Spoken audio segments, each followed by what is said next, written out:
이렇게 집에 이 12시 반쯤이었던 학교 끝나고 장사하시는 어머니한테 인사하고 이제 집에 오는데 한 60대 초반에, 지금은 뭐 아저씨인데 그때만 해도 할아버지 같은 분이 담벼락에 기대서 두런두런 얘기하는 거, 친구에게 얘기하는 걸 들었어요. 지금도 생각나요. 여보게, 내가 이번 여름에 우리 큰아들이 있는 미국에 갔었잖아. 뉴욕의 건물이 얼마나 멋있는지 몰라. 워싱턴은 또 어떻고. 근데 아르헨티나에 있는 둘째 아들이 왜 자기한테는 안 왔냐고. 그러면서 내년에 꼭 오라고 하는데 내가 거기까지 비행기 타고 갈 수 있을지 모르겠어. 그걸 보면서 그분이 이렇게 쪼그리고 앉아서 얘기하셨거든요. 나도 내 친구들한테 저 나이가 됐을 때 그렇게 이야기할 수 있는 친구가 있으면 좋겠다, 이렇게 생각했거든요. 그 골목을 탁 돌았는데 거기 아무도 없는 거예요. 그때 집에 이렇게 신발도 못 벗고 들어가서 가방도 못 이렇게 해놓고 그냥 널브러져 있었어요. 4시가 토요집회였는데 중학생, 고등학생 모이는, 그때까지도 교회에 못 갈 정도로 한 4-5시간 혼자 우주에 혼자 떠있는 느낌이 있었어요. 혼자 말하는 사람, 듣지 않는 세상. 이게 저한테 충격으로 와가지고요, 아픔이 되었습니다. 어릴 때 상처를 받잖아요. 그 상처를 통해서 하나님이 콜링하십니다. 그때부터 저에게는 의식 속에 무의식 속에 공감하고 소통하는 것을 통해 상생하는 공동체에 대한 아주 깊은 열망이 자리 잡기 시작합니다. 제가 이제 중년의 나이가 지나고 있는데 이제는 조금 알겠어요. 사랑하는 가족, 또 동료들, 친구들, 또 교우들, 이웃들 안에 아무리 애써도 다 소통할 수는 없다는 것을 배워가고 있거든요. 왜 그럴까? 아마 사람들 사이에 벽이 있는 것 같아요. 아주 높은 벽. 제가 제 딸 어릴 때 6살, 7살 즈음에 둘이 영화를 보러 갔는데요. 그 넓은 영화관에 우리 둘만 있었어요. 뭐냐면 프랑스 영화였거든요. 여름의 조각들이라는 영화입니다. 어떤 할머니가 예술품을 그렇게 사서 집에 이렇게 전시를 해요. 미술의 대가가 되고 싶었나 봐요. 근데 그 할머니가 어느 날 갑자기 돌아가십니다. 장남이 있고 일본에 사는 차남이 있고 또 중간에 딸이 있어요. 도시 생활하는. 셋이 모였는데 그 프랑스 영화의 그 특유의 늘적늘적한 뭔가 이렇게 풀리지 않는 그런 식으로 1시간이 가는 거예요. 어머니 유품을 어떻게 처리할지를 아무도 말을 못하고 얘기하다가 막내가 일본에 있으니까 툭 얘기를 하는 거예요.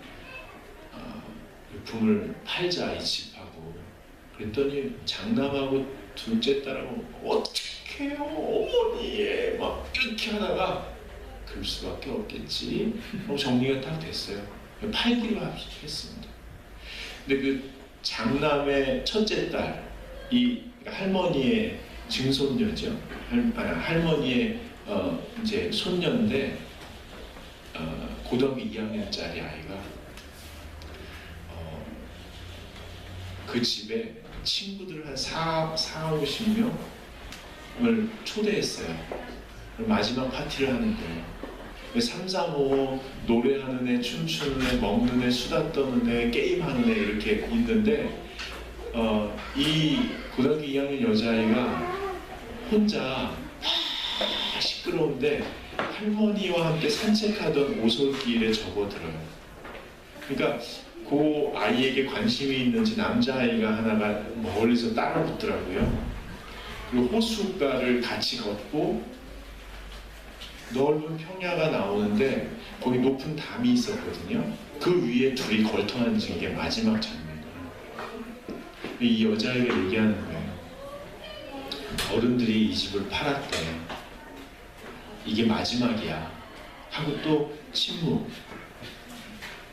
그러다가 이렇게 얘기합니다. 우리 이 담장을 넘자. 애들이 기다리겠다. 그리고 그 위에서 반대편으로 뛰어내려서 둘이 뛰어가는 거, 이게 그 영화의 마지막입니다. 엔딩 장면이 이렇게 쫙 진행되는데 저는 약간 환상에 빠졌어요. 그 영화의 감독이 무대 위로 걸어 나오는 것 같더라고요. 그럼 저한테 그러는 거예요. 모든 사람은 마음의 벽을 넘어 사람들과 진심으로 소통하고 싶은 열망이 있지 않습니까? 제가요, 제 딸은 잠들었고 제가 맞습니다.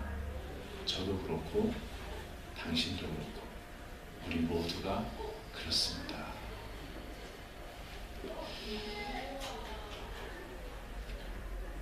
여러분, 벽을 넘어가는 것은 죽음같이 강한 사랑밖에 없습니다.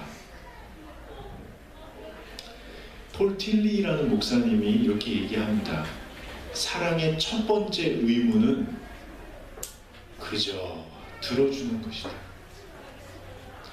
벽을 넘을 수 있는 유일한 길은 그저 들어주는 것밖에 없다는 거예요. 여러분, 하나님께서 역사의 주관자이심을 믿으십니까? 하나님께서 살아서 역사를 주관하고 있다고 믿으십니까?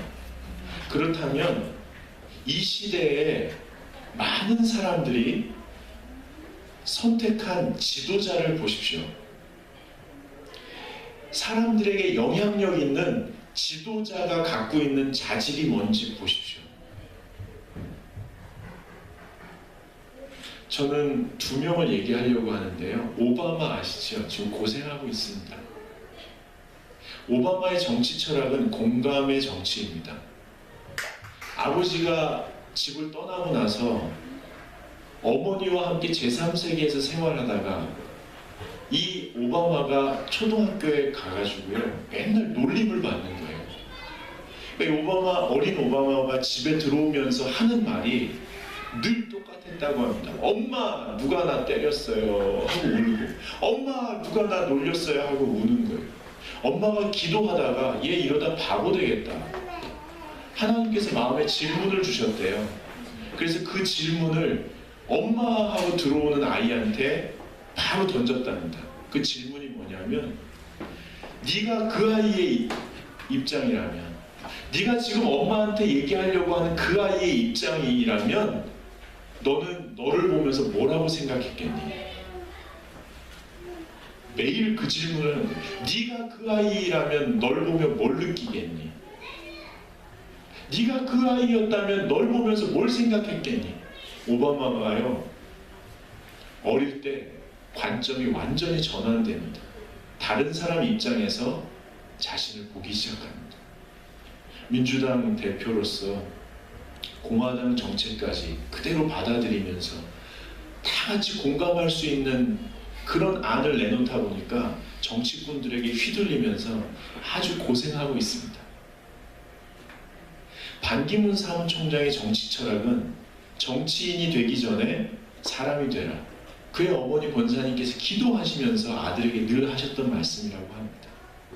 그는 실력뿐만 아니라 성품도 훌륭하여서 많은 사람에게 존경받는 지도자이죠. 그도 재임에 성공했습니다. 고생했지만요. 아시는 대로 그분은 모든 직원, 이름 모를 직원들에게 목례를 하고 문을 열면 뒷사람이 올 때까지 꼭 잡고 기다리고, 엘리베이터를 타면 고개를 내밀고 누가 오나 이렇게 보고요. 이게 리더입니다.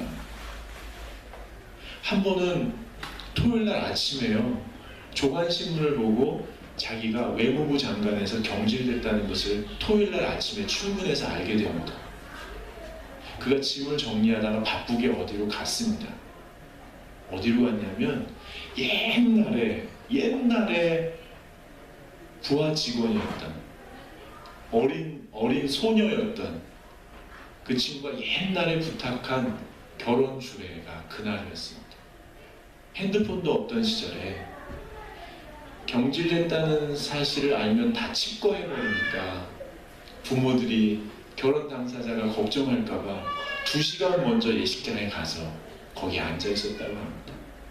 나 괜찮으니까 걱정들 마세요. 제가 주례 오늘 다 준비해 왔습니다. 이게 공감하는 리더, 배려하는 리더입니다. 여러분, 하나님께서 역사의 주관자이심을 믿으시죠? 그렇다면 역사, 동시대 시민들이 선택한 리더십들의 모습을 보십시오. 사람들은 공감하는 리더를 원합니다. 왜요? 소통하는 세상을 갈망하기 때문에 그렇습니다. 모두가 막힌 담을 넘어 진심으로 소통하는, 죽음보다 강한 사랑으로만 가능한 그 길을 걸어갈 리더를 찾고 있는 겁니다. 여러분, 이것이 인류 발전의 결과일까요? 왕국, 독재 지나서 민주주의, 다음 이 시대가 온 걸까요? 아니요, 그렇지 않습니다. 이 꿈은 태초부터 꾸셨던 하나님의 꿈입니다. 저와 여러분의 죄로 말미암아 사람 사이에, 사람과 자연 만물 사이에, 그리고 사람과 하나님 사이에 막혀버린 담을 하나님은 다 허무시고 모두가 하나님 안에서 소통하는 그런 세상을 열망하셨고, 그것을 이룰 수 있는, 모든 사람의 죄를 짊어지고 공감하고 십자가를 짊어질 수 있는 예수 그리스도를 하나님이 기다리셨습니다. 오늘 본문에 보면요, 죄로 인해 소외된 사람들이 소통하며 하나 될 수 있도록 공감하는 리더이신 예수님께서 십자가 앞에서 어떻게 서셨는지 잘 나와 있습니다. 에베소서 2장 16절에 보면 쉬운 성경에 이렇게 나와 있습니다. 예수 그리스도께서는 십자가에 달려 죽으심으로 유대인과 이방인 사이에 가로막힌 미움의 벽을 허물어뜨리셨습니다. 이 둘을 하나가 되게 함으로써 이 둘 모두 하나님과 화목하게 되기를 바라셨습니다. 여러분, 공감이 뭘까요? 공감은 미루어 짐작하는 게 아닙니다. 공감은 상대방의 자리에 가서 그 사람의 생각과 느낌을 내가 내 것으로 경험하는 능력입니다. 상대방의 자리에 가서 상대방의 마음과 생각을 내 것으로 경험해보는 능력입니다. 예수님이 저 땅 위에서 죄를 회개해라 말씀한 게 아니고 이 땅에 오셔서 우리의 몸을 입고 우리와 똑같이 살고 우리의 삶을 그대로 경험해 보시고 우리의 죄를 그대로 짊어지시고 십자가에 오르신 것, 이게 공감입니다. 이 예수님께서 오늘 본문에 보시면 제자들과 공감하십니다. 여러분, 예수님이 어떻게 제자들과 공감하셨을까요? 오늘 앞에 보시면 26장 31절에 한번 보세요. 예수님께서 제자들에게 이렇게 말씀하시죠. 제자들에게 이르시되 오늘 밤에 너희가 다 나를 버리리라. 그러니까 베드로가 뭐라고 얘기해요? 33절에 베드로가 대답하여 이르되 뭐라고요? 모두 주를 버릴지라도 나는 결코 버리지 않겠나이다. 35절에 내가 주와 함께 죽을지언정 주를 부인하지 않겠나이다 하고 모든 제자도 그와 같이 말하니라. 이 중에서 3명을, 베드로를 포함해 3명을 뽑아서 예수님께서 겟세마네로 데리고 가셔서 이렇게 얘기하십니다. 36절에 맨 밑에 보시면 내가 저기 가서 기도할 동안에 너희는 여기 앉아 있으라, 이렇게 말씀하셨거든요. 그런데 목숨을 걸고 함께 하겠다고 한 제자들이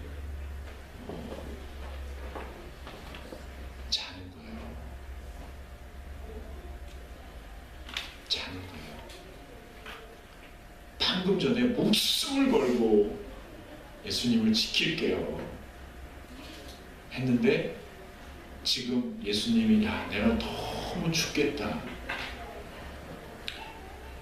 38절에 한번 보세요. 내 마음이 매우 고민하여 죽게 되었으니 내가 마음이 너무 아파서 지금 죽을 것 같다. 옆에 좀 앉아만 있어줘라. 그랬는데 자는 거예요. 예수님이 어떻게 하세요? 41절 한번 보세요. 41절 한번 읽겠습니다. 시험에 들지 않게 깨어 기도하라. 마음에는 원이로되 육신이 강하도다. 야 너는 생명을 걸고 지킨다고 조금 전에 그래놓고 야 잠깐 앉아있으라고 그랬는데 그것도 못 참고 자빠져 자냐? 너는 늘 그렇더라. 말은 아주 뭐 거창하게 하고 하는 짓을 보면 꼭 그 모양이더라. 이렇게 안 하시는 거예요. 우리가 그렇게 얘기하기 쉽잖아요. 그리고 그렇게 얘기해야 정신 차리는 사람도 있고 그렇게 얘기해야 직성이 풀리는 사람도 있잖아요. 다 지 승질대로 하는 거잖아요. 근데 예수님이 그렇게 안 하시는 거예요. 마음은 원이로되 육신이 약하구나. 이게 뭐예요? 너 마음은 정말로 목숨이라도 내놓고 나를 따르고 싶은 마음은 있는 거 안다. 이걸 마음을 읽어주시는 거예요. 그리고 그렇지만 시험에 들지 않게 깨어 기도해요. 너 부인할 거 맞고 나도 죽을 거 맞는데 그러고 나면 너 혼자 사도행전을 감당해야 되니까 지금 아무리 힘들어도 기도해야 된다고 기준을 다 얘기해 주시는 거예요. 그럼 마태복음에 보면 오병이어 기적 있죠? 그 다음에 사람 살리는 것도 있죠? 그리고 눈뜨게 하는 것도 있죠? 안증뱅이 일으키는 것도 있죠? 예수님이 그 기적을 행하시기 전에 그 기적을 행하시는 동력이 되는 단어가 하나 있어요. 그게 뭐냐면 불쌍히 여기사. 예수님은 언제 일하셨냐면요 불쌍히 여긴대. 그걸 아는 사람은요 예수님 앞에 나갈 때 예수님 나를 불쌍히 여겨주세요. 불쌍히 여겨주세요. 그리고 정말 일하고 싶은 사람들 있죠? 사람답게 살고 싶고 예수 믿는 사람답게 살고 싶은 사람들 있죠? 그 사람은 마음을 점검해 보셔야 돼요. 어떤 마음이냐면 내가 사람들을 불쌍히 여기는 마음이 있는가. 저는 요즘에 그 마음이 떨어졌어요. 불쌍히 여기는 마음이 없으면요 신경질만 내요. 이렇게 하라는데 왜 안 해요? 좀 알아들어야 될 거 아니에요? 여러분 막 이걸 전문 용어로 여러분만 듣고 잊어버려요. 지랄한다고 해요. 제가 요즘에 지랄을 하거든요. 지랄할 땐 지가 지랄하는 줄 몰라요. 그리고 믿음으로 지랄하는 줄 알아요. 근데 지나고 나면 마음이 아파요. 그리고 지나고 나면 지가 지랄한 줄 알아요. 그래서 요즘 기도하고 있어요. 하나님 불쌍히 여기는 마음을 주세요. 이게 뭐냐면 그 사람의 입장에 서서 그 사람의 마음과 생각을 경험해보는 은혜를 주십시오.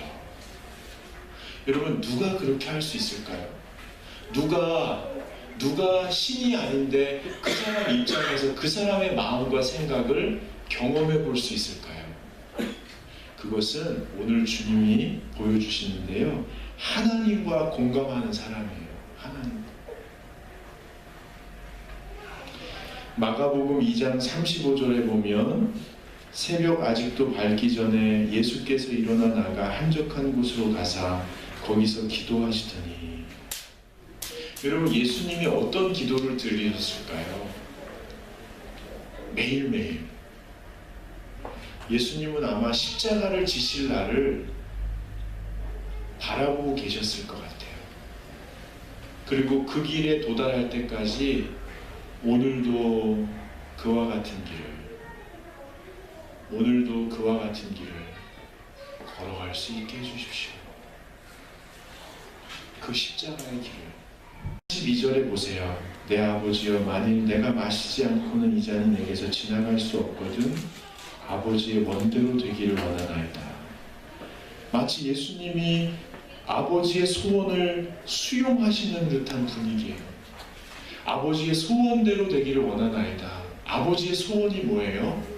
모든 막힌담이 허물어지고 모두가 하나 될 수 있는 세상, 모든 사람의 죄를 누군가 짊어지고 저주의 십자가를 져야만 오는 그 세상, 아들을 버리시더라도 이 세상을 사랑하셔서 이 세상 모든 사람을 하나님의 품에 안아내고 싶은 그 아버지의 소원이 내가 죽어 가능하다면 그대로 되기를 원한다고 받아들이는 이 기도, 하나님의 마음을 공감하시는 이 기도, 하나님의 소원을 위해 내가 감당해야 될 길을 가야 한다면 가겠다고 하는 이 순수한 인간의 몸부림이 그대로 담겨있는 신의 고백이 이 예수님의 기도 속에 담겨있는데, 이 기도가 이때만 있었겠는가?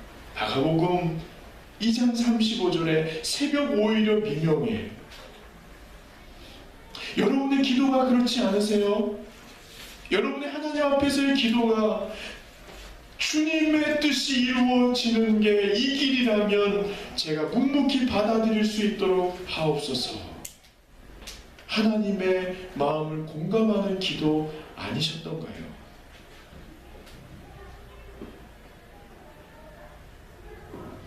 여러분, 하나님과 끊임없이 공감하시는 이 기도가 저와 여러분을 십자가의 길로 인도함과 동시에 사람들을 공감하는, 사람들의 마음을 읽는 그런 삶으로 인도하시게 될 거예요. 이게 얼마나 고통스럽고 숭고한 길인지 모르겠어요.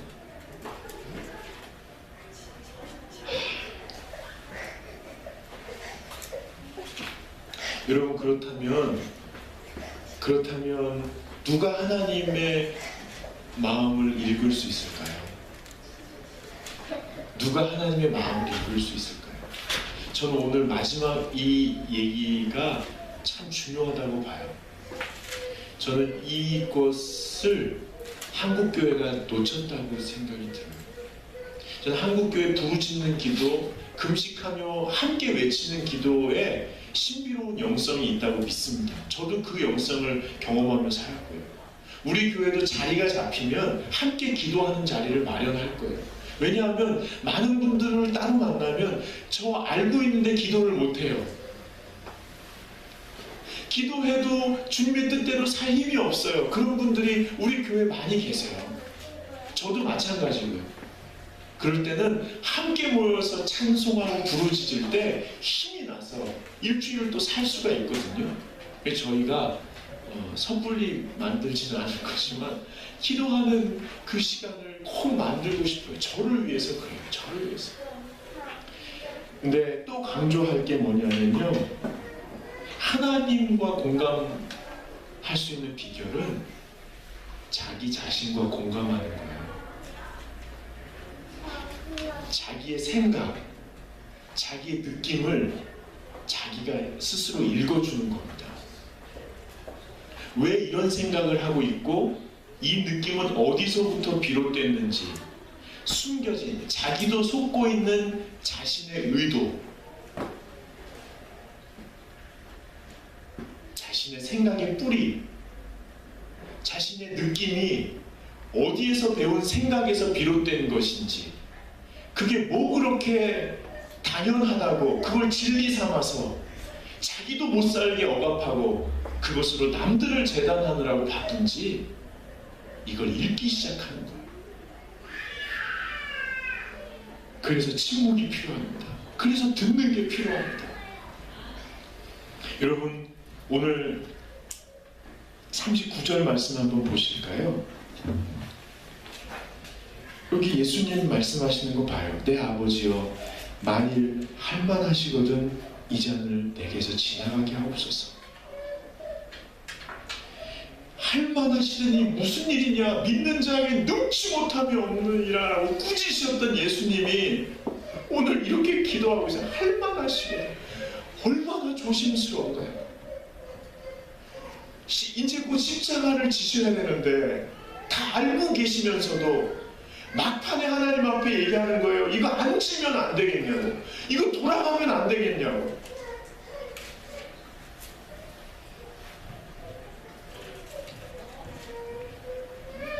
여러분, 십자가의 형의 극심한 고통을 생각해 보세요. 사람들의 조롱과 침뱉음을 생각해 보세요. 우리가 지옥에 머물러야 된다고 생각해 보세요. 무엇보다도 사랑하는 하나님과 분리돼서, 아니 버려져서 지내야 된다고 생각해 보세요. 저는 어제 이 말씀을 준비하면서 내가 만약에 며칠 후에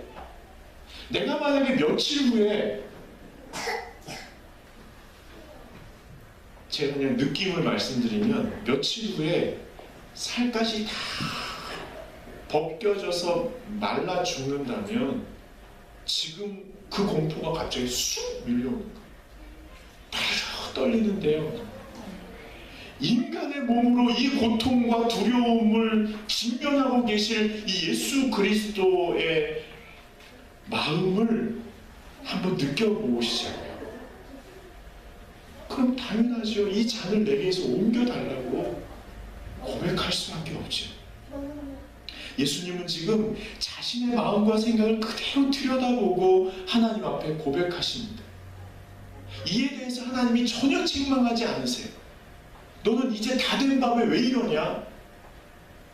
너 이럴 줄 몰랐다 라고 반응하지 않아요. 그냥 침묵하세요.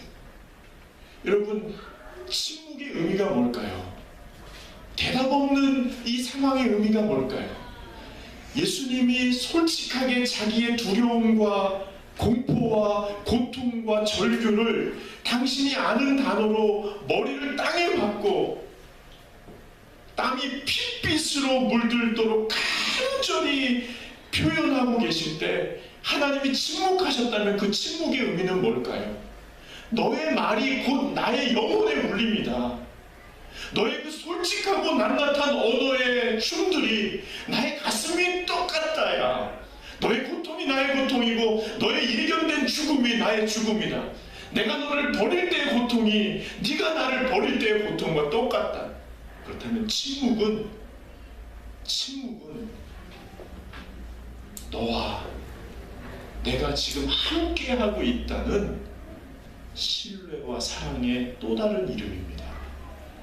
많은 교인들이, 많은 교우들이 하나님이 침묵하신다고 속상할 때가 있습니다. 저도 그렇고요. 꼭 기억하십시오. 신의 침묵은 나와 함께 하시는 사랑의 다른 표현입니다.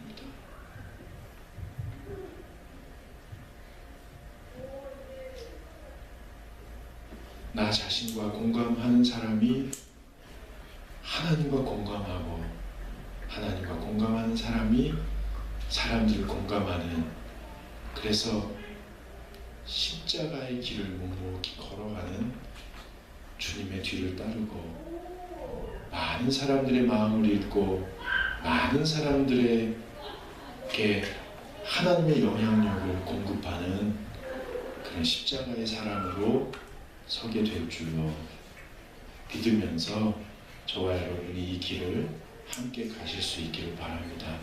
이제 다 함께 일어나셔서요, 다짐하는 마음으로